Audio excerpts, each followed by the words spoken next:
I think as a teacher personally that control is an illusion we've forced on our students, or at least that we've set up a system so that students feel controlled. I don't like that too much as a teacher. There's not very many good alternatives to the system that we've set up of grades and sticks and levers and all these things like that. But one of my goals as a teacher is to try to figure out ways to be persuasive instead of controlling.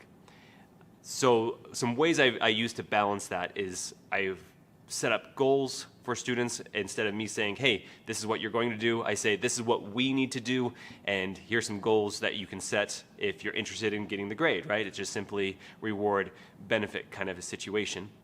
But we need to give up this illusion of control, and one of the best ways to do that is blended learning, because you can do things like setting flexible due dates. Instead of saying this has to be turned in on Friday, you can say you can turn it in sometime over the weekend, I just need it by Monday so that I can give you feedback and grade.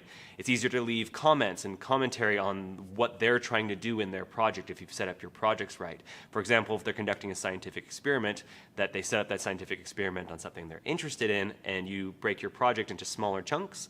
And as they turn in these chunks, you leave comments on like a Word doc or something like that so that they know your thoughts on what they're planning on doing, but in the end, it's their project that you're helping them do better at.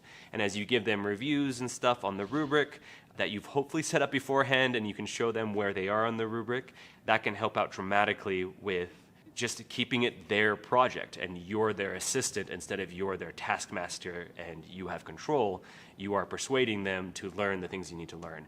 Granted, this is not a perfect process. I have not figured it out, but I feel like blended learning has helped me dramatically by handing me a tool set to help me get closer to that than I was before. And I don't think I'd be able to do that without the tools of blended learning.